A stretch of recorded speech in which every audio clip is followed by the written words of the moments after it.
Boa noite, ouvintes da Rádio Cultura Online Brasil. Boa noite, ouvintes da Rádio Internacional Lusófona. No ar, mais um programa A República com Loriel Rocha. O tema do nosso programa de hoje é a continuidade da semana passada, nós vamos falar sobre literatura medieval portuguesa. E o nosso tema de hoje vai centrar-se sobre as novelas de cavalaria, né? E talvez, se der tempo, nós começaremos a entrar também na época do Renascimento, na época clássica, né?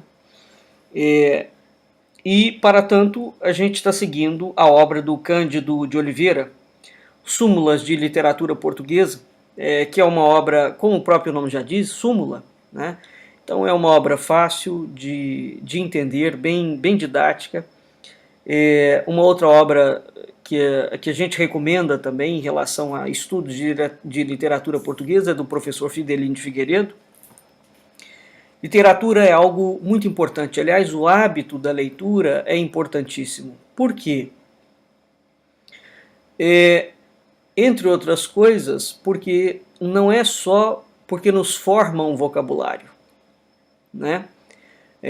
Mas sobretudo e antes de tudo, os autores e as obras, eles têm um universo mental e imaginal onde nós vamos, à medida em que a gente vai lendo aquelas obras, nós vamos desenvolvendo este universo mental, né?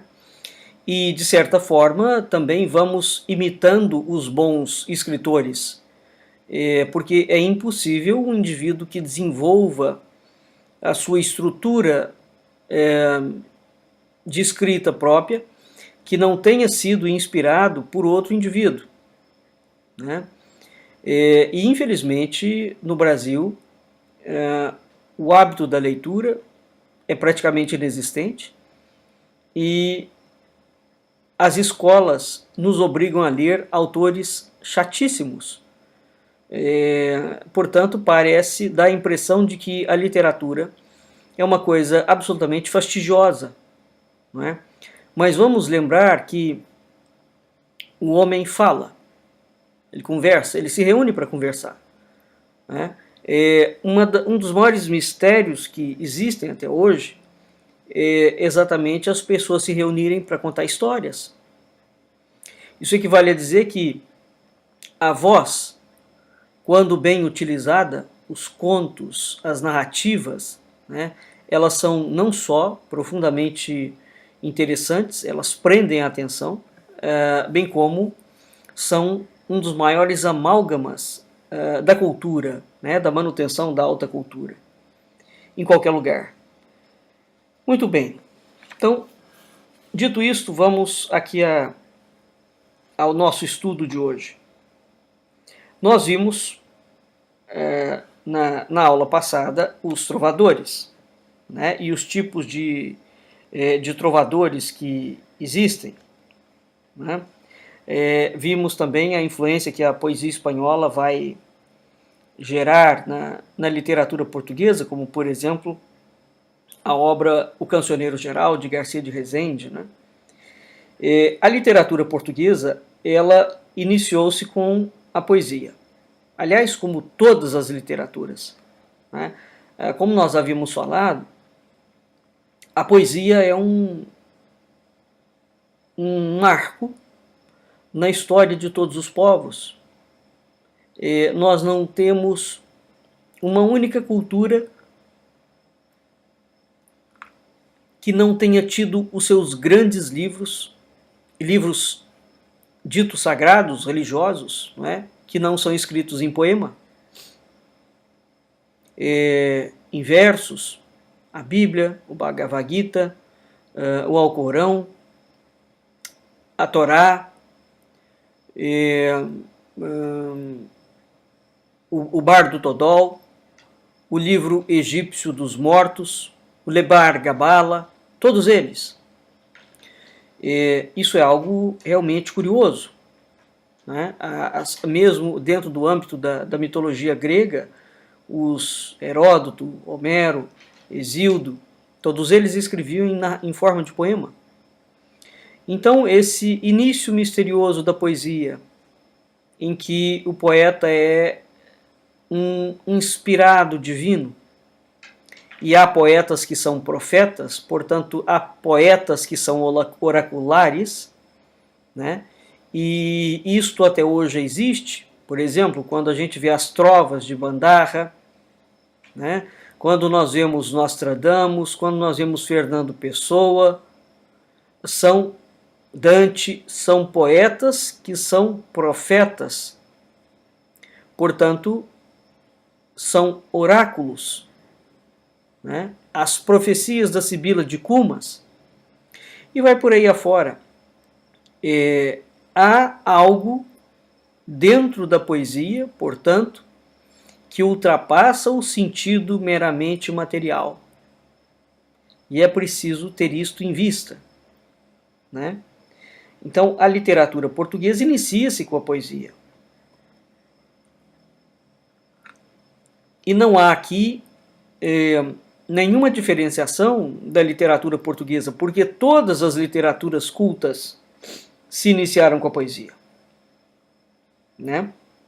Agora, a prosa não conhece o mesmo desenvolvimento, portanto, aquilo que nós chamamos de prosa em Portugal passa a existir a partir do século XV, né? Mas a poesia não. A poesia nós vemos desde cedo na nacionalidade portuguesa, e no caso de Portugal, a prosa é desenvolvida com Fernão Lopes. Fernão Lopes é tido como o criador da historiografia portuguesa, né? Então, esses escritos em prosa, nesse período, portanto, antes do século XV, né, ainda são redigidos em baixo latim, ou em português arcaico, português ainda indeciso, né? Somente a partir do século XVI, o português, os documentos passam a ser escritos em língua portuguesa. E, nesse aspecto, há uma inovação radical aqui da coroa portuguesa, dado que o latim era a língua oficial, né, da Europa, naquela altura, sobretudo por conta do grande peso que tinha o Vaticano, né, nessas questões. Bem, então, como é que nós podemos dividir os escritos em prosa antes do século XV? Eles tinham, de certa forma, 5 divisões clássicas, né? Haviam as composições em prosa, que eram escritas pelos monges tradutores do mosteiro de Alcobaça, que são monges da ordem de Cister. Então, esses monges traduziram para a língua comum de Portugal obras de moral, de religião, de história, de filosofia, de mitos, de lendas, etc. Existia um outro tipo de prosa, que era chamada hagiografia. O que é uma hagiografia? A hagiografia é a história da vida e dos milagres dos santos, né? Existia também os chamados livros de linhagens, ou os livros nobiliários. O que são esses livros? Eles são livros em que se registravam os nascimentos, os casamentos e as alianças dos fidalgos. São conhecidos, por exemplo, o Livro Velho, o Segundo Livro Velho. Esses livros são registros de família, né? Portanto, eles não têm o interesse literário deles, não é um livro para você ler, mas é um livro de consulta ao mesmo tempo. É um livro que é importantíssimo para a área de história, né? Porque você sabe exatamente quais são aquelas famílias que viviam, os casamentos, etc. Tal, né? Dá um panorama sociocultural muito, muito grande. Você tem o Nobiliário do Colégio dos Nobres, que foi revelado por Alexandre Herculano. Um outro livro importantíssimo, que é o Nobiliário do Conde Dom Pedro. Quem foi Dom Pedro? Foi organizado... Dom Pedro foi Pedro de Barcelos, que foi um filho bastardo do rei Dom Dinis, que nós vimos que foi um dos maiores, ou talvez o maior, prosador medieval português. Não é? Então, a princípio, os livros de linhagens tinham listas imensas de nomes. Não é? Esses livros interessam muito a historiografia medieval, mas também alguns autores os tratam como literatura de ficção. Não é? Por quê? Porque nesses livros todos existe narrativas míticas, como por exemplo a família Marinho, o sobrenome da família Marinho é originário de um casamento de um delfim, portanto de um ser do mar, com uma mulher.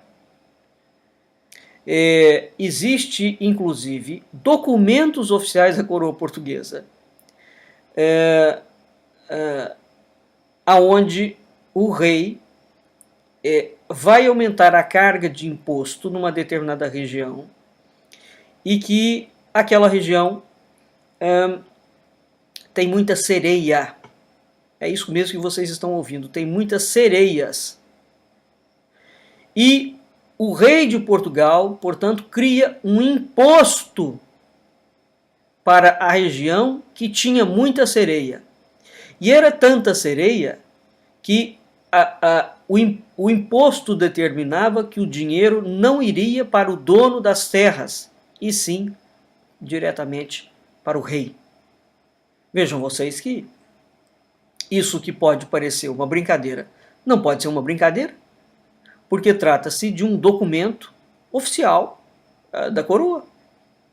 Não é? Qualquer dia desse eu vou soltar essa parte desse documento que de fato é absolutamente sui generis. Né?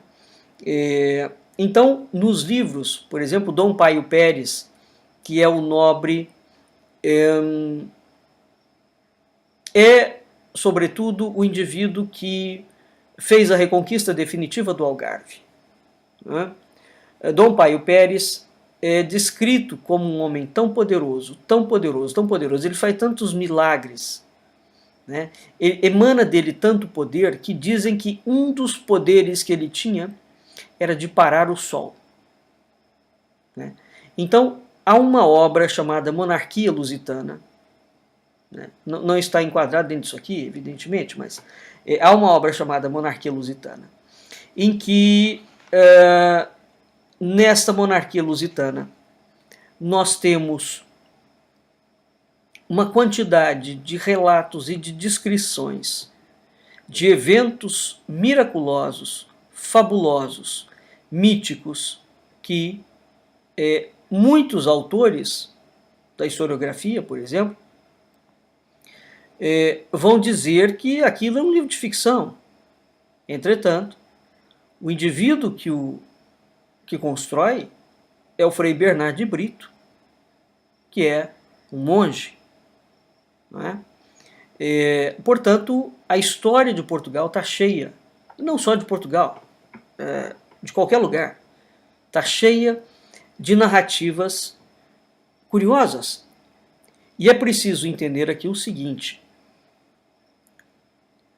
a literatura, enquanto área específica de estudo, é algo muito recente. A literatura em si ela não existe até o século XIX. Né? E até o Renascimento, portanto até o século XVI, XVII, não havia a separação entre real e ficção. Portanto, entre mundo real e mundo imaginário. Aquilo que nós chamamos hoje de imaginário não se adequa de forma nenhuma àquele contexto arcaico. Não havia essa separação, essa distinção. Né? Então, quando o indivíduo falava num demônio, o demônio era um ente vivo, concreto. Quando ele falava no anjo, o anjo era um ente vivo, concreto. Quando ele falava em bruxas, né, era um ente vivo, concreto. Portanto, para o ouvinte que acha que, ou eventualmente, se vier a calhar de ler algum livro desse tipo, pode ser levado a pensar que aquilo é uma ficção. Não, não é. Aquelas narrativas estavam descrevendo a verdade de um fato. Hoje, a partir da historiografia, do momento em que a historiografia torna-se positivista, portanto materialista, ela passa a analisar tudo sobre a perspectiva materialista. E aquelas coisas que eram fatos concretos tornam-se ficções. Mas voltando aqui, então vamos relembrar aqui, porque eu dei uma volta. Então, quais são os tipos de prosa que existiam antes do século XV? As próprias composições em prosas, que eram, via de regra, traduções, trabalhos de monges, onde eles traduziam obras de literatura, de história, de religião, etc, etc. A vida dos santos, portanto, os livros de hagiografia, né? Os livros de linhagens, os livros nobiliários. Existem as chamadas cronições, né? Nessas cronições já há uma referência histórica aos nomes e uma preocupação de desenvolver um determinado enredo para aquilo ali. E nós temos as famosíssimas novelas de cavalaria, né? Bem, o que são as novelas de cavalaria? As novelas de cavalaria são histórias que a literatura hoje, e mesmo a história, tem como histórias fabulosas. São histórias de heróis, são histórias de batalhas. Suas origens, de certa forma, as novelas de cavalaria aparecem na Idade Média, mas ainda há um mistério que cerca, né, o surgimento disso. Ora, elas surgiram exatamente no momento em que há uma tendência do povo. A Idade Média foi uma idade muito mística, então há uma exaltação mística, existe uma ação das próprias ordens militares e guerreiras. Essas ordens eram favorecidas, notadamente os templários, com uma grande aura, uma grande atmosfera de espiritualidade ou de mistério, não é? Essas novelas de cavalaria surgem, certamente, das canções de gesta, provavelmente serviram em primeiro na língua Doyle, que é uma fala rústica do norte da França, não é? Do mesmo modo que a língua Doc, do sul da França, dessa língua, como nós vimos na semana passada, nasceu o lirismo provençal. Então, a França foi um grande solo exportador de literatura, não é? E o conteúdo literário dessas chamadas novelas de cavalaria era corrente por toda a Europa, era muito comum, né? Então nós podemos estudar essas novelas por ciclos, vamos dizer assim, de acordo com o tema central, não é, que elas do qual elas se ocupam. Então nós vamos ter os seguintes ciclos, né, de novelas de cavalaria. De forma geral, nós temos 3 grandes ciclos, que é o ciclo greco-latino, o ciclo carolíngio e o ciclo bretão. Quais eram as características? O ciclo greco-latino, como o próprio nome diz, ele vem da antiguidade. É um ciclo da antiguidade, né? Então, ele vai ser constituído de reminiscências ou de obras que vão falar da antiga Grécia, da antiga Roma, como, por exemplo, o romance de Tebas, o romance de Troia, o romance de Enéas. É interessante porque as pessoas acham que uma vez que desapareceu o Império de Alexandre Magno, né, portanto a cultura helenística, Perdeu-se essa conexão com a Grécia, lê do engano, notadamente em Portugal. Portugal é um país que cultiva muito os estudos gregos e romanos, muito, né? Nós temos o ciclo carolíngio, onde o herói central, como o próprio nome diz do ciclo, é o rei Carlos Magno. Ele está sempre acompanhado dos seus 12 pares da França, como uma espécie de Cristo, né, de última ceia, de apóstolos. Então, aqui nós temos as chamadas canções de gesta francesas, que foram degeneradas em prosa, né?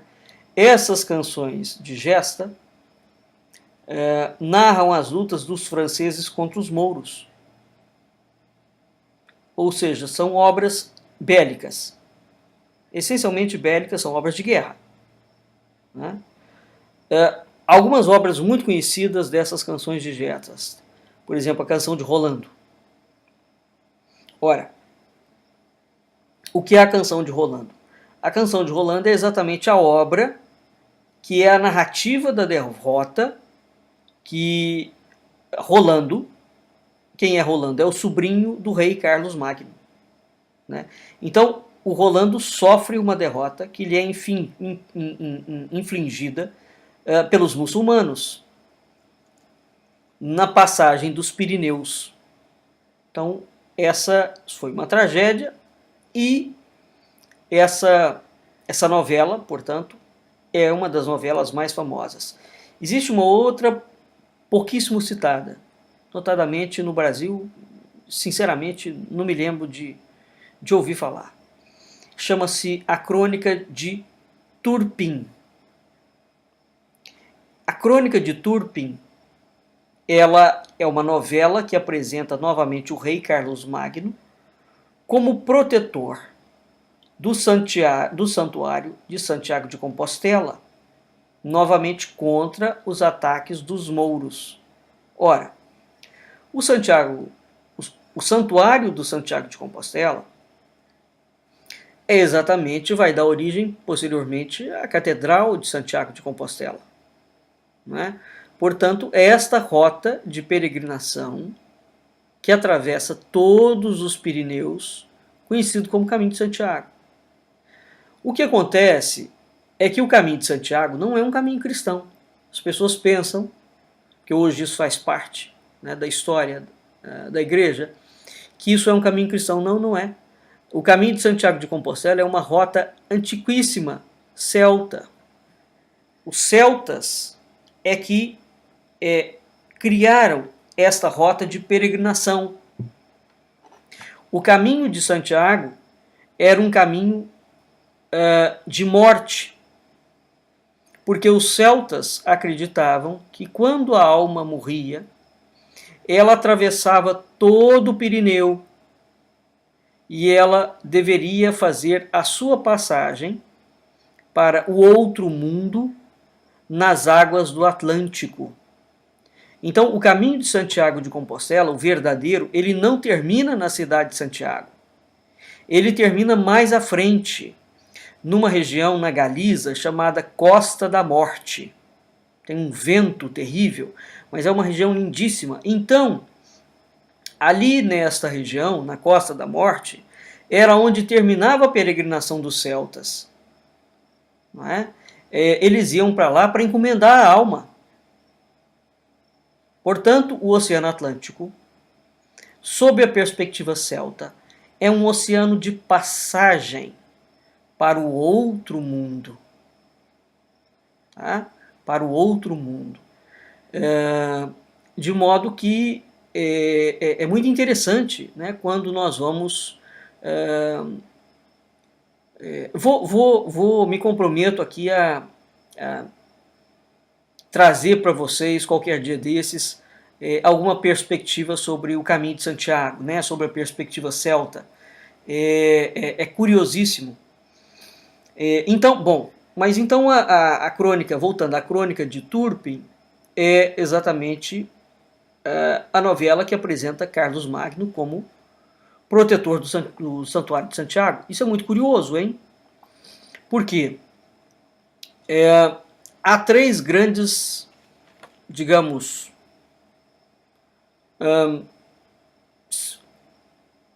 rotas de peregrinação, ou há três grandes templos cristãos, né, que têm uma importância fundamental para a cristandade: Jerusalém, Roma e Santiago de Compostela. Né? Evidentemente, Fátima não existia nessa altura, tá? Fátima também tornou-se um grande centro de peregrinação, mas naquela altura, e não é objeto disso aqui, eu aprofundei esses detalhes todos no curso que eu dei sobre os templários. Por que razão os monges de Cluny e os monges de Cister, ou mesmo a França, ou mesmo os templários peninsulares, o que os leva a ter um cuidado especial e voltar os seus olhos especialmente para esta região de Santiago de Compostela? Então existe uma explicação para isso. A gente não tem tempo, porque isso é um objeto de um curso, né? Demanda uma série de introduções em relação a isso. Mas, portanto, isso é para dizer que esta canção, portanto, essa novela, essa crônica de Turpin, ela não é uma crônica que que lança mão de uma região e aquela região não está desprovida no seu entorno, na sua história, de detalhes que de fato merecem ser conhecidos. Né? Existe a Mainete. O que é a Mainete? É uma novela de disputa. Mas de que forma? É uma novela de guerra. Sim, mas ela é uma novela de disputa, de ciúmes e de batalhas. Né? Tem que ter o ciúme. É curioso isso. Tem que haver este lado, digamos, mais trágico, né? Ou mais incontrolável da psique humana. Então as novelas de Mainete são novelas de disputas. Você está disputando alguma coisa, há um ciúme terrível, e evidentemente onde tem ciúme aquilo resulta numa tragédia, e batalhas se criam. Novamente, Carlos Magno encontra-se refugiado em Toledo, na corte moura, disfarçado em Mainete. Ele ama uma mulher, uma personagem que se chama Galiana. A Galiana é a filha do rei, mouro. Portanto, aí ele é descoberto e os seus rivais tentam matá-lo, mas Carlos Magno vence a todos eles e ainda em Roma ele desbarata os sarracenos, destrói com todos. Então, vejam vocês que quase todas essas novelas do ciclo carolíngio, o nome já fala, ciclo carolíngio, são novelas que têm como destaque o personagem do rei Carlos Magno, que foi uma figura muito importante para a história da cristandade. Né? E nós temos um outro ciclo, que é o ciclo bretão. Né? Nesse aqui vale a pena, vamos parar aqui um pouco para ver esse ciclo. Então, repetindo, as novelas têm o ciclo greco-romano, portanto é o ciclo do início da formação da cultura ocidental e cristã. Não é? Depois nós temos o ciclo carolíngio, o ciclo francês, e depois nós teremos o ciclo bretão. A Bretanha é francesa. Né? Agora, a Bretanha é francesa, mas ela é, antes de tudo e sobretudo, celta, portanto pagã. Esse ciclo bretão, a origem do ciclo bretão, ou o ciclo arturiano, né, do rei Arthur, da Távola Redonda, a origem não está muito bem estabelecida ainda. Então, há algumas opiniões que supõem que essas lendas são originárias do país de Gales. Não é verdade isso. O que vai acontecer é que a Inglaterra, posteriormente, vai se apropriar, como sendo dela, né, dessas novelas de cavalaria, das matérias da Bretanha. Isso hoje já está comprovado. Quem fala o inverso, realmente, a pessoa está macaqueando. Então, o Gaston Paris, há muito tempo atrás, veio com essa hipótese. São originários do país de Gales. Portanto, vieram da Inglaterra, e da Inglaterra o ciclo bretão, que tem a Bretanha, a inglesa, passou para o continente europeu. Não, não é verdade. O movimento foi exatamente o inverso. A influência europeia foi para a Bretanha inglesa, né, para a Grã-Bretanha. O Foster dá esse ciclo como originário da França. Também é algo complexo. E o Lott vai dizer que é França e País de Gales. Todos eles hoje já estão, todas essas visões estão já derrubadas, né? Por quê? Porque a tradição celta é uma tradição, os celtas habitaram um espectro geográfico amplíssimo. Eles estão na África, eles estão na Europa, eles estão na Ásia.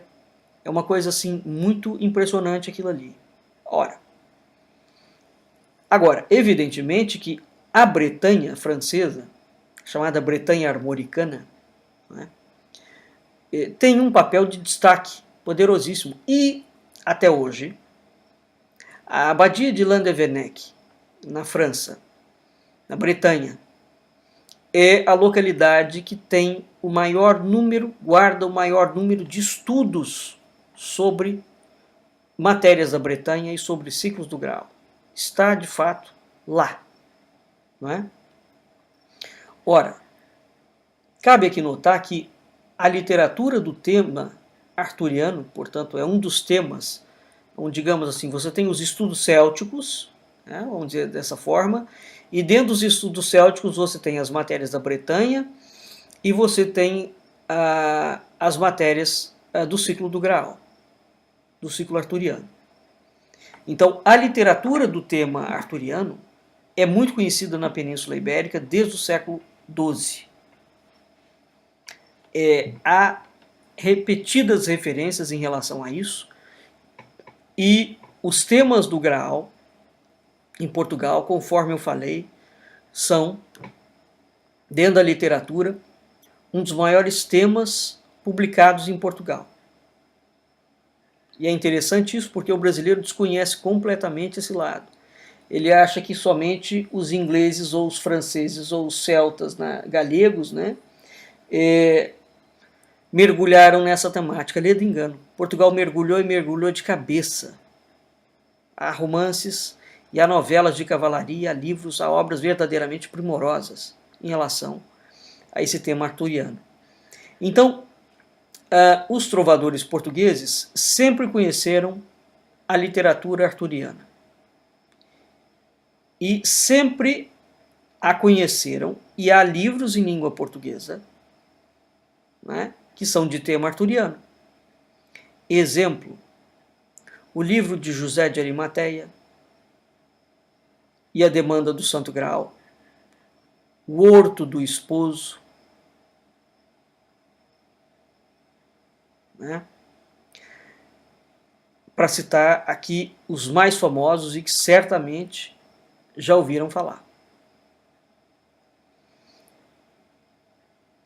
As canções do ciclo bretão vão aparecer depois das novelas do ciclo carolíngio, né? E elas são distintas, essas novelas são distintas. Elas são rudes, são violentas, são cheias de batalhas realmente sangrentas, tá certo? As novelas do ciclo carolíngio. tá certo? Então, essas novelas do ciclo carolíngio são realmente, é uma carnificina, aquilo ali.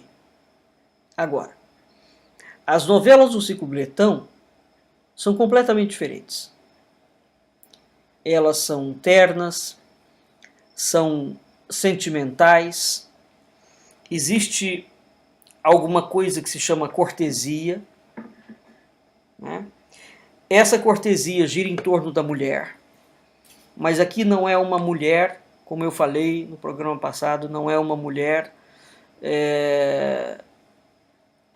não é uma fêmea qualquer, não é, é a mulher ideal, é a mulher da iniciação, é a amada. O Horto do Esposo é outra obra desse tipo. Então, essa mulher é a mulher que conduzirá a um processo iniciático, né? Então, essas novelas do ciclo bretão, né, do ciclo arturiano, são completamente diferentes. Elas não têm aquelas batalhas sanguinolentas, como é absolutamente característico do ciclo carolíngio. E a característica principal é isso, vai haver um ideal cavalheiresco, e seria preciso um outro programa para a gente estudar isso melhor, né? O ideal cavalheiresco, a mulher, o herói central desse ciclo é evidentemente o rei Arthur, né? É o nome do ciclo, é o ciclo bretão. O rei Arthur é uma figura lendária, é o último imperador dos bretões, né, no século VI. Ele existiu mesmo, viveu sempre em luta contra os anglo-saxões e desapareceu. Dizem que ele foi levado por fadas numa barca misteriosa. Estava ferida de morte, mas não morre. Então ele é levado por uma barca misteriosa, por uma ilha, aonde ele retornará, não é? Então, Dom Sebastião, o rei Arthur, é um tipo que futuramente vai adquirir, de certa forma, uma aura messiânica, porque ele é um rei que volta para salvar o mundo, né? De certa forma, nós teremos o Antônio Quadros, por exemplo, vai dizer que o mito de Dom Sebastião em Portugal tem conexões evidentes com o ciclo bretão, né? Porque Dom Sebastião vai incorporar exatamente algumas características do rei Arthur, e o Antônio Quadros está certo em relação a isso, né? Ora, aqui eu queria fazer uma ressalva. Dentro das chamadas ilhas míticas dos celtas, os celtas tinham 7 ilhas míticas que ficavam situadas exatamente no Atlântico, né? Naquela região ali, já na Costa da Morte, quando você penetra no Atlântico dentro da Costa da Morte, você já começa a entrar nessas regiões, dessas ilhas míticas. Especificamente, haviam 2 ilhas míticas dos celtas, muito famosas, muito. Uma chamava-se Avalon e a outra chamava-se High Brasil, Ilha Brasil. Exatamente. Este nome, Ilha Brasil, é o nome de uma das ilhas mais misteriosas e mais enigmáticas da cultura celta. Tá? E é interessante, porque o mito da Ilha Brasil vai ser posteriormente absorvido pela coroa portuguesa. E aqui, até hoje, os estudos sobre isso, então seria preciso nós termos estudos sérios de ciclo bretão, portanto de novelas de cavalaria, que dialogasse com as atividades da coroa portuguesa e da Ordem do Templo, né? Para que a gente e os projetos de descobrimento, de marinharia, para que a gente começasse a tentar entender por que nos mapas de cartografia, desde muito cedo, começa a aparecer essa Ilha Brasil, e ela vai, quando nós olhamos para o mapa, ela está situada na Irlanda, e aí ela vai descendo, descendo, descendo, descendo. A última referência que vai existir nos mapas de cartografia sobre a Ilha Brasil é num mapa do século XIX, do Almirantado Britânico. O Brasil já estava descoberto há 300 anos. E ainda existe referência a esta Ilha Brasil de frente do Brasil. Portanto, ela é uma ilha que migra. É uma das chamadas ilhas míticas flutuantes do Atlântico. Né? Essas ilhas míticas flutuantes do Atlântico dizem que quando um ser humano a vê, é porque ele tem que entrar dentro da ilha. Ela se mostra porque ela se desvela, né? Sai do seu mundo sobrenatural e entra neste mundo natural. E quem vê a ilha tem que entrar. E aí ele fica ali por um tempo, não pode ficar para sempre, depois ele retorna. Isso, por exemplo, é a Viagem de São Brandão, né? Que é uma outra novela curiosíssima, né? Das chamadas Matérias da Bretanha. Tá? As Matérias da Bretanha são navegações marítimas, de certa forma. Bem, a corte do rei Arthur era formada por 12 pares, 12 cavaleiros, 12 guerreiros. Eram fidalgos, homens gentis e ao mesmo tempo aguerridos.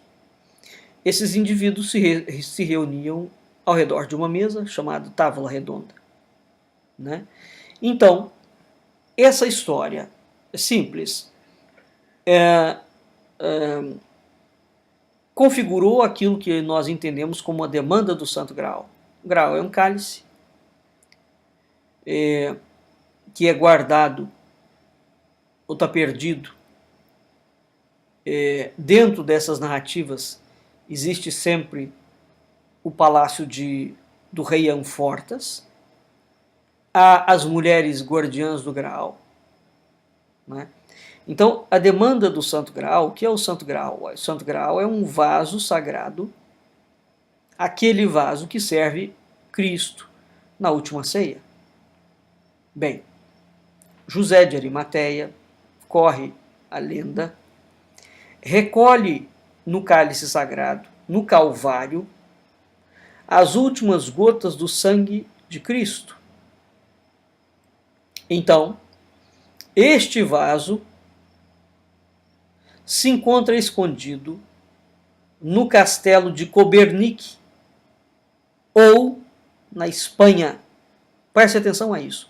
No século II depois de Cristo, e é isso que é curioso, nós já temos uma literatura religiosa, não é de Matéria da Bretanha, nós já temos uma literatura religiosa que vai dizer que o Graal foi levado para a Espanha. Portanto, está guardado na Península Ibérica. E ele está resguardado de uma profanação dos saxões. Pois bem, o cavaleiro que encontrasse, evidentemente, o cálice, né, o Santo Graal, teria como prêmio ser um eleito dos céus, né? É um sujeito ditoso, não é? E, portanto, vai, evidentemente, alcançar glórias e honrarias que só Deus poderia lhe conferir. Né?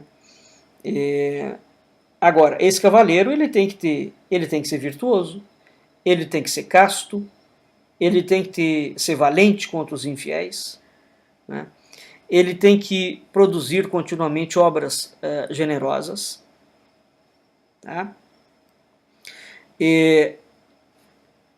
Se não eu me esqueço, deixa eu falar aqui rapidamente para vocês do Graal em contexto religioso. Né? Há um pintor chamado Vicente Massip, ele é do século XV. Ele pintou um Cristo eucarístico que contém, numa das mãos ele segura uma hóstia em consagração e na outra mão ele segura o Graal. Essa pintura se encontra no sacrário da Catedral de Valença, na Espanha. Pois bem, etimologicamente, o Graal vem de um latim tardio, gradatis, isso é uma das versões, né? Que dizem deriva do latim clássico, chamado cráter, portanto vaso. Ora, dos livros de cavalaria da Idade Média, como esses do ciclo bretão, se entende que o Graal é o recipiente onde Jesus bebeu do vinho e consagrou o seu sangue na última ceia, portanto, na Eucaristia. Né? De acordo com isso, José de Arimateia levou o cálice, repito, com outras relíquias para as Ilhas Britânicas. Veja que aqui nós já temos uma outra versão. E aí ele criou uma comunidade que o acolheu em custódia. Né? Essa comunidade, séculos mais tarde, vai ficar conhecido como a Ordem dos Cavaleiros Templários. Muito bem, isso é a lenda do ciclo bretão sob a perspectiva inglesa. Né? Os ingleses tentam puxar para eles uma história, certo? Então tem que ter cuidado com essas coisas. Ora, um indivíduo importantíssimo dentro dessa história toda é exatamente Percival. Né? Percival é o mais nobre, é o mais puro de todos os cavaleiros. E ele está num esforço pela busca do Graal. Né? Nós temos os livros como O Conde de Graal ou Percival, a ópera de Percival, do Wagner, né? A Morte de Arthur, do Thomas Malory. A literatura sobre Graal é uma das coisas mais extensas que existem. Os cavaleiros do rei Arthur, eles combatem em bosques sangrios e sombrios, enfrentam bestas, entram em castelos misteriosos, enfim, tem uma sequência de aventuras. Né? Ora, a lenda vai adquirindo um corpo curioso, porque o Graal se transforma, de cálice, ele se transforma numa pedra preciosa. Mais tarde, essa pedra, que foi guardada por um tempo pelos anjos, ela vai ser confiada à Ordem dos Cavaleiros do Santo Graal. O René Guénon, em algumas obras dele, vai dizer que esta pedra que se transforma em Graal é a esmeralda que caiu da tiara de Lúcifer, quando Lúcifer, na guerra, na célebre Batalha dos Céus, lutou com o Arcanjo Miguel. Né? Então, quando ele luta com o Arcanjo Miguel dá uma estocada na lança, na tiara de Lúcifer, onde estava encravada a esmeralda. Essa esmeralda se parte, e a parte que cai na terra, ela se transforma no cálice sagrado que é guardado pelos guardiões da Terra Santa, que é identificado, por exemplo, numa outra obra do René Guénon, que é o Rei do Mundo, com os Cavaleiros Templários. Muito bem. Então, nós temos diferentes narrativas, tá?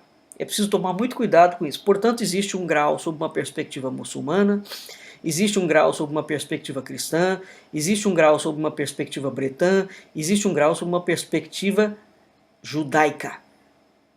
Tá?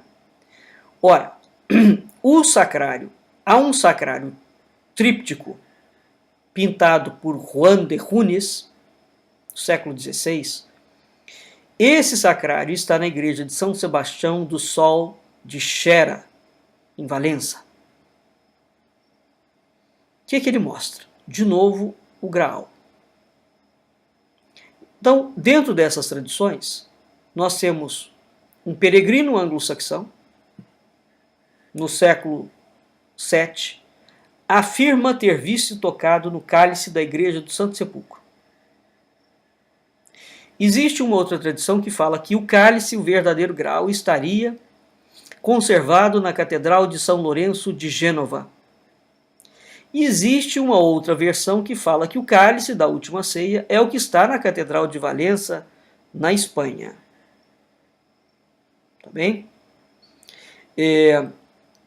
Ora, na capela do Santo Cálice da Catedral, em Valença, se conserva um cálice que a tradição aragonesa, portanto do Reino de Aragão, vai identificar como tendo sido o cálice usado por Cristo. Muito bem. Como é que esse cálice foi parar lá? Ele foi trazido por São Lourenço, o mártir. Quem é São Lourenço? São Lourenço é o diácono original da Espanha no século III.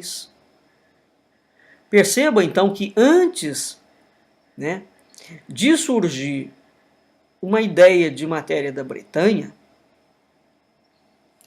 nós temos esta lenda, ou a ideia de que o Graal se encontra ou no castelo de Copernic ou em Valença, na Espanha. Né? Então, o que nós vamos ter? Após a última ceia de Cristo, portanto, os cristãos outorgam uma importância muito grande à liturgia. Isso foi o que permitiu guardar com muito zelo essa relíquia, que foi levada a Roma pelo primeiro Papa, veja, Pedro, e foi conservado ali até Sixto II. É tudo Graal. Né? O Graal é levado para Roma, é conservado até que Sixto II tenta salvá-lo da perseguição de Valeriano e da ameaça dos bárbaros. Sixto II entrega para o seu diácono, que é São Lourenço, que tinha vindo da Espanha. E São Lourenço leva o Graal para Huesca, no século III. Portanto, o Graal, no século III, vai para a Espanha. Bom, existe a chamada Igreja de São Lourenço de Extramuros, em Roma. O que tem nessa igreja? Existe aqui um afresco do século VIII, com a representação da entrega do cálice por São Lourenço a um legionário espanhol. Bom, o problema é que esse afresco da igreja de São Lourenço de Extramuros foi destruído em 1943. No entanto, resta ainda uma foto que tem uma qualidade muito má. Nessa foto, na Basílica de São Lourenço Extramuros, a foto mostra a vista interior dos afrescos. Né? Então há uma pintura atribuída a Fleury, no século VIII. Mostra Lourenço entregando o cálice a um legionário. E tem também um outro legionário, fortemente armado, como testemunha e como guarda dessa entrega. E ele está ao lado de Lourenço. Ambos olham o objeto com muita devoção. Bem, esses dados todos vão corroborar com a tradição do envio do cálice, portanto do Santo Graal, para Huesca, na Espanha, na Península Ibérica. Né? E é interessante isso, porque vai haver o chamado martírio de São Lourenço. Quem vai pintar isso? Tiziano. Existe um quadro clássico de Tiziano que foi encomendado por Filipe II, em 1564, para o Mosteiro Real de São Lourenço, no Escorial. Chama-se A Imagem do Senhor São Lourenço. Lembrem-se, São Lourenço foi o santo que leva o Graal para a Espanha, para Valença. Existe a igreja de São Pedro Velho em Huesca. Conta a tradição que os familiares de Lourenço, quando eles receberam as relíquias, o Graal e outras relíquias, eles depositaram essas relíquias na igreja de São Pedro, o Velho. E eles ficaram, e essas relíquias ficaram ali até a invasão dos muçulmanos. Portanto, então veja que aqui nós já começamos a ter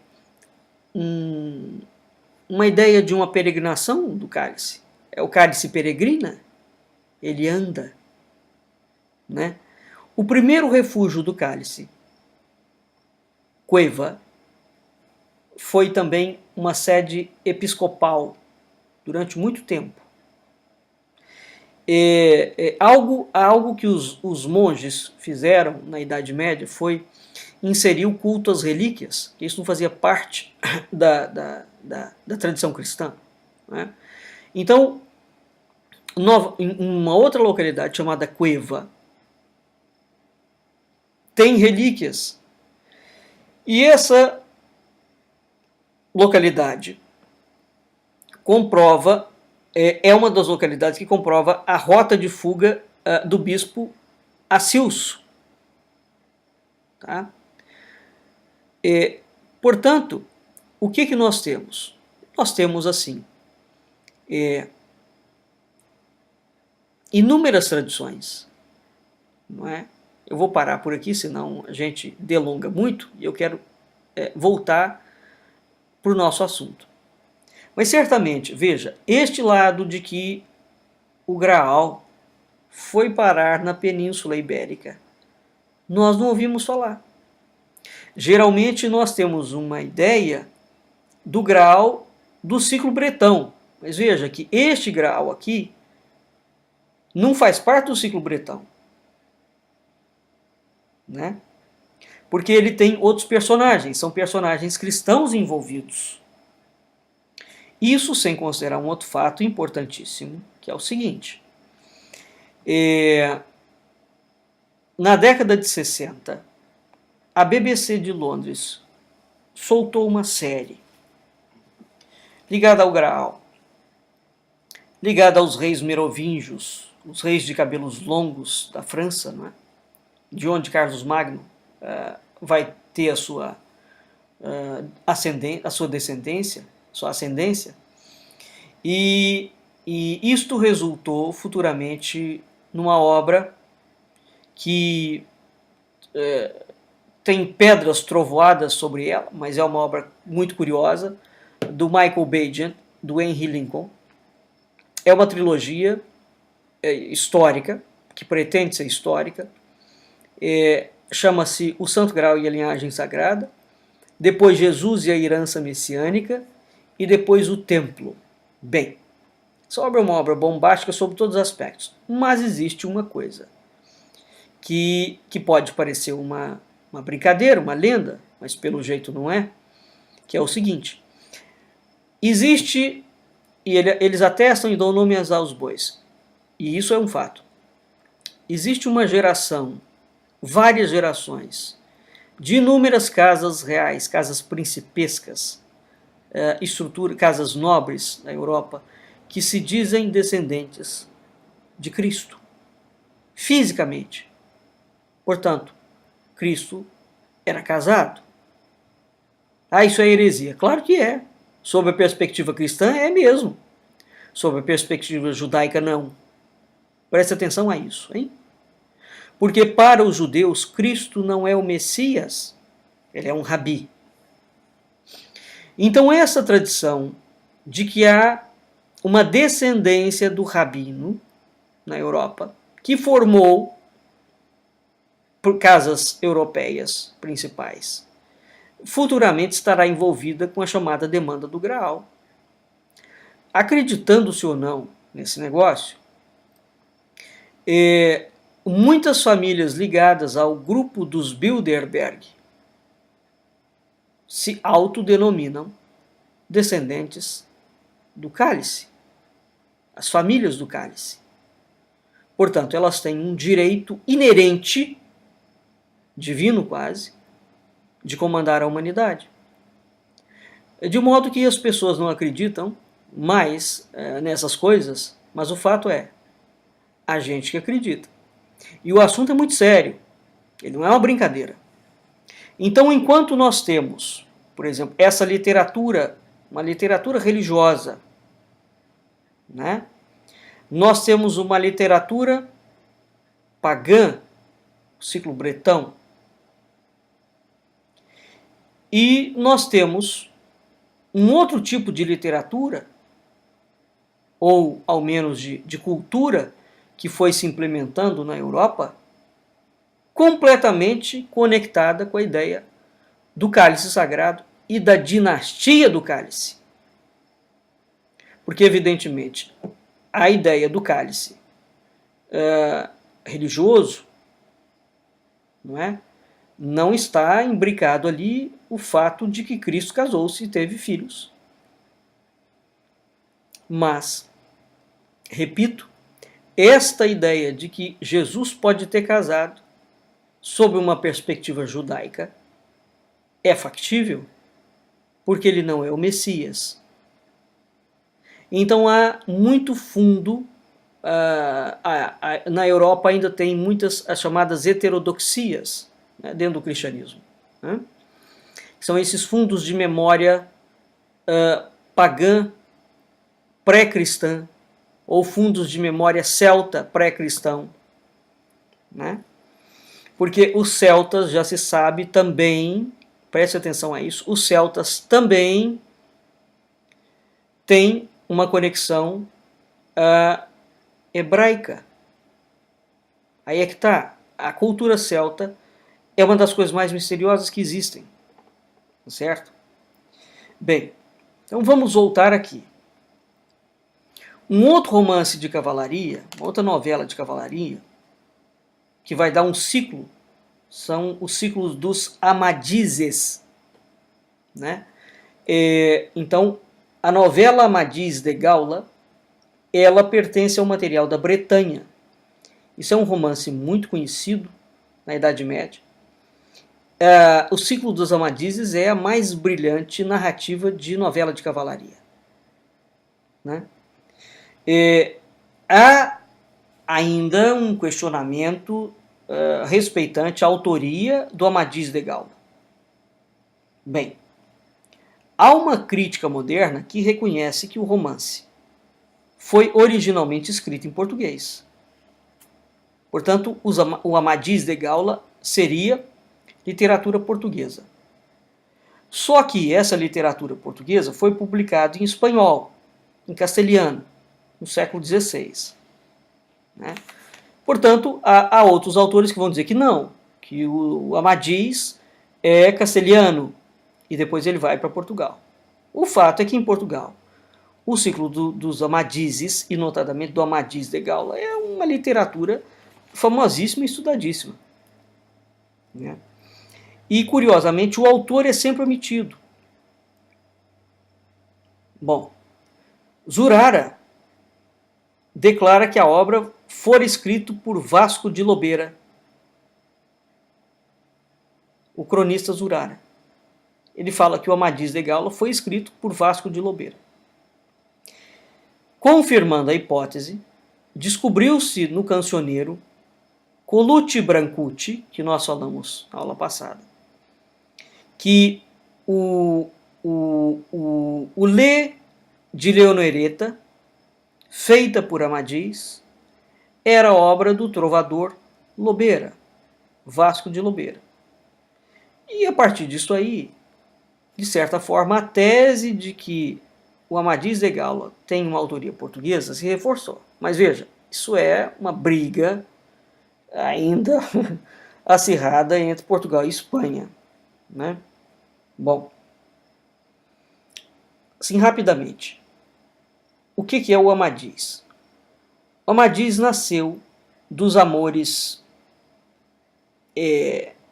não convencionais, né, dos amores proscritos, banidos, proibidos, dos amores ilícitos entre Perion, que é o rei da Gália, e Elisena, que é a filha de um rei bretão, o Garinter.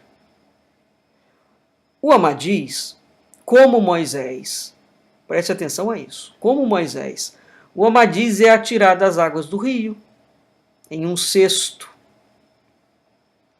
Gandales, que é um cavaleiro da Escócia, recolhe o Amadís, e o Amadís é educado como seu filho. E ele passa a ser conhecido como o Donzel do Mar. Né? Ora, o Amadís, tempos depois, já se encontra no palácio do rei Languines.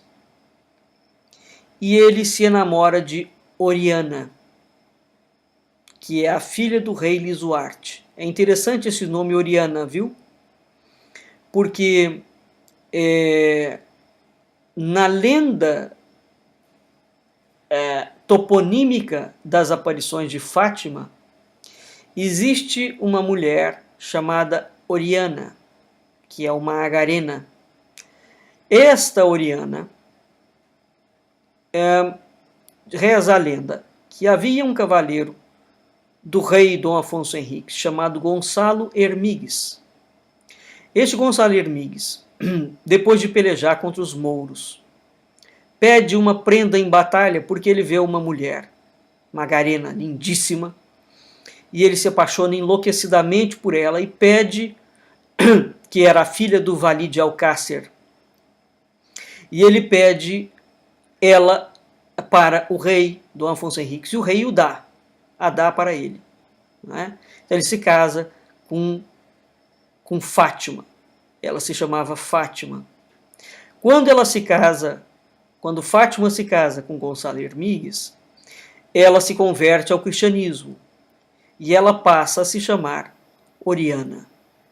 Muito bem. Como o Gonçalo vivia muito em batalha, Oriana fica desgostosa porque ela o amava muito e ele deixa ela num convento para ela ficar segura. E ela morre muito jovem, não é? Porque ele, naquelas indas e vindas, naquelas pelejas infindas contra os mouros, ela fica muito sozinha e ela morre de tristeza, de saudade. Quando ele fica sabendo que ela morre, ele larga tudo, vai virar monge, não é? Constrói um mosteiro e morre como monge. Né? É interessante porque essa lenda toda se passa. E futuramente ela estará ligada a uma região em Portugal chamada Vila Nova de Ourém, né? Que é onde, quase 1000 anos depois, vai aparecer Fátima, né? Na mesma localidade.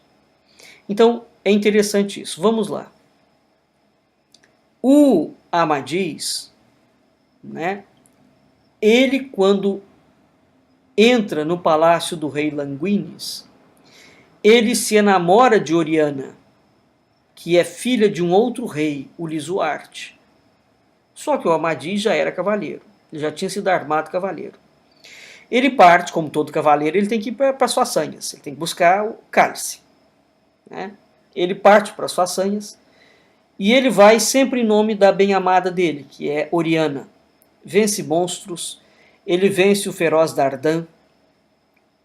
Existe um bruxo chamado Arcalaus. Esse bruxo odeia o Amadís. E ele prende Oriana.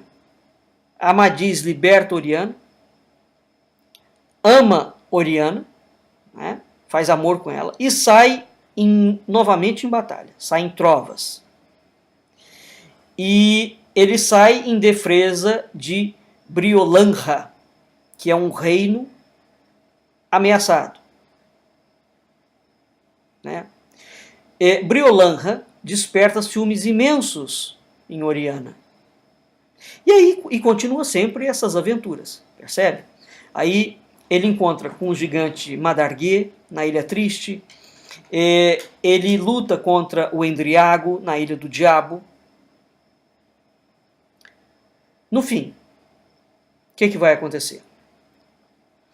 Amadis e Oriana vão viver juntos para sempre na Ilha Firme, onde eles reinam, que é um tipo de uma ilha mítica. Né? Então, esse é digamos, a obra central, né, do ciclo dos Amadizes. Há vários Amadizes. Né? É uma literatura absolutamente fascinante, tá certo? Muito bem. Aqui a gente sai, portanto, do chamado ciclo bretão, né? Das matérias que envolvem o grau. Um outro período, um segundo período da prosa medieval, nós temos de um lado as narrativas dos santos, as geografias, do outro lado nós temos lendas e acontecimentos fabulosos. Né? Então, dentro da historiografia portuguesa, por exemplo, que nasceu com Fernão Lopes, nós já falamos no século XV, existe a instalação do Arquivo do Reino e a criação do cargo de cronista-mor. O que é o cronista-mor? Ele é o encarregado de da compilação e da análise de documentos que interessam a coroa, que interessam ao país. De certa forma, nós temos aqui o início da história com uma preocupação científica, né? De você compilar dados, guardar aqueles dados para que eles possam servir para uma gestão da coroa. Certo? Então é no século XV que se cria esse cargo de cronista-mor. Né? Então, quando a gente compara, por exemplo, o primeiro e o segundo período da história medieval, o que a gente tem? No primeiro, a língua é um baixo latim ou romanço. Tá? O português não era uma língua muito usada, mas começa a ficar mais claro. Né?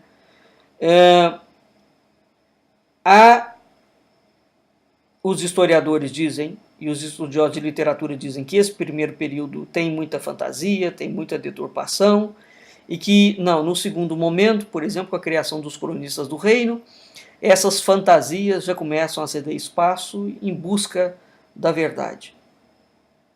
Né? Evidentemente, nós vimos que isso aqui não corresponde à realidade, porque naquela altura, repito, não havia essa distinção clara entre o real e o imaginário. Tá? Bem, Fernão Lopes tem uma biografia desconhecida. Ele é o cronista-mor da Torre do Tombo, que é o centro de documentação mais importante da coroa. Não é? Ele é o guarda das escrituras reais de Dom João I, que é o primeiro rei de Avis.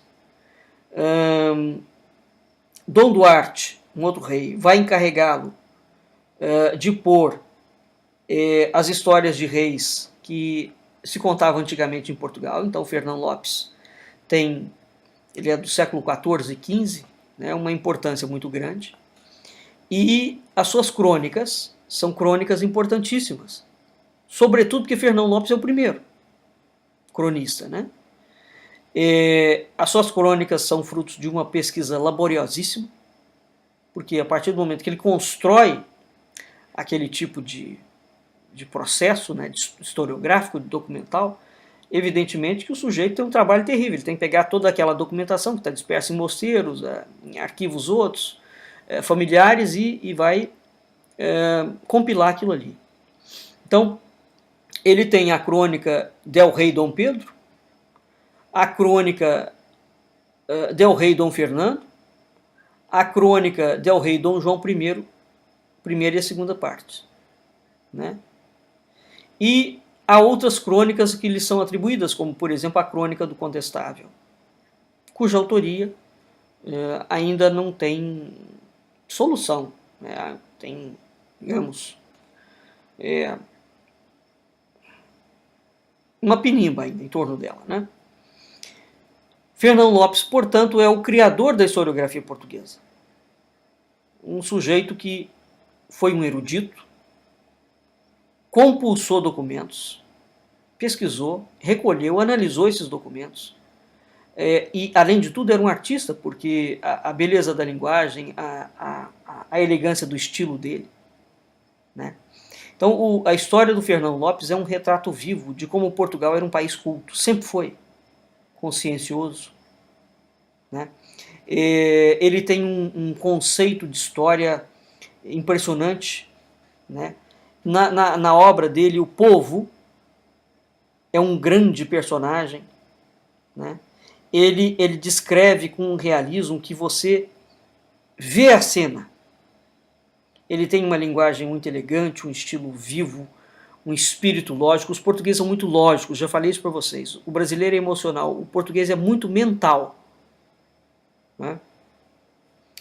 Então, até Fernão Lopes, há uma sequência de textos e de lendas monásticas fabulosas, né? E o Fernão Lopes, de certa forma, rompe com essa literatura imaginária, vamos falar assim, né? E ele inaugura um outro tipo de literatura, embora também nós vamos encontrar relatos curiosíssimos em Fernão Lopes. Um outro cronista importante, Gomes Eanes Zurara. Zurara sucede a Fernão Lopes na guarda do arquivo da Torre do Tombo. E ele está em África. Tem uma obra dele famosíssima, que é a Crônica de Dom João I, né, onde ele narra a paz que se estabeleceu entre Dom João I, o primeiro rei da dinastia de Avis, e o reino de Castela. Narra a conquista de Ceuta pelos portugueses. É dele também a crônica do conde Dom Pedro de Menezes, a crônica de Dom Duarte de Menezes, a crônica do descobrimento e a conquista da Guiné. Zurara também é um estudioso, um homem muito escrupuloso, intelectual. E ele deixa a história portuguesa em África muito bem retratada, né? O seu estilo é um estilo menos elegante do que o Fernão Lopes, né? Mas a sua forma de narração, de história, enaltece os feitos pessoais, né? De uma forma oposta, o Fernão Lopes, o povo português em Fernão Lopes é destacado. Em Zurara, não. Zurara tem uma visão mais voltada para determinados personagens, né? Um outro indivíduo importantíssimo é Rui de Pina, também guarda do arquivo da Torre do Tombo. Foi secretário de Dom João. Foi um homem que assumiu muitas missões diplomáticas, ao contrário de Fernão Lopes e de Zurara. Rui de Pina é nobre, nasceu nobre, né? Então, ele tem obras também importantíssimas, que são as crônicas de Dom Sancho I, de Dom Afonso V, de Dom Diniz, de Dom Sancho II, de Dom Duarte, de Dom João II, todos reis. Então, essas crônicas todas são atribuídas a eles. Então, já deu para perceber que o cronista tem uma das funções dele é exatamente essa, é retratar a vida do rei, da corte, né? Ele é um cronista mor. Bom, o Damião de Góis vai acusar o Rui de Pina de ter roubado muita crônica de Fernão Lopes, né? E diz o Damião de Góis que as crônicas de Dom Afonso V e de Dom João II não pertenciam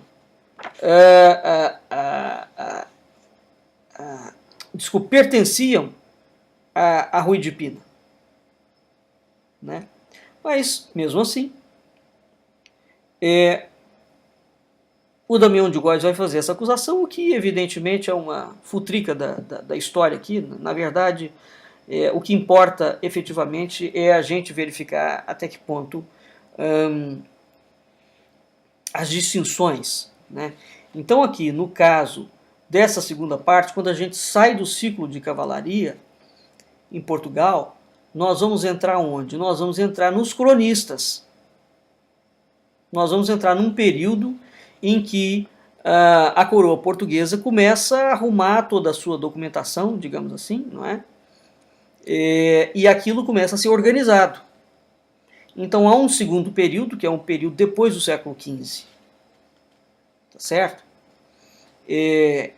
Onde nós já temos, embora esta organização já comece no século XV, porque Fernão Lopes vive entre século XIV e XV,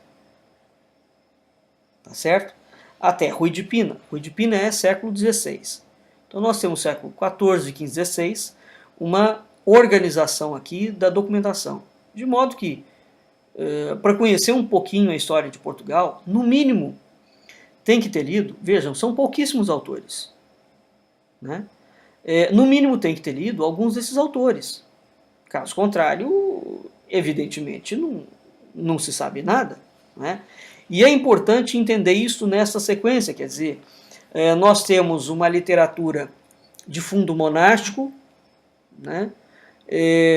Os monges escreviam muito, nós temos as agiografias, as vidas dos santos, e as crônicas que os monges compilavam, que estavam cheias de narrativas e acontecimentos miraculosos divinos. Então é preciso ler isto, é preciso ler as literaturas de cavalaria e é preciso ler as literaturas de história, digamos, quando começa, né, essa historiografia oficial, que já não tem aquela dimensão do imaginário, do fabuloso, do mítico, do lendário.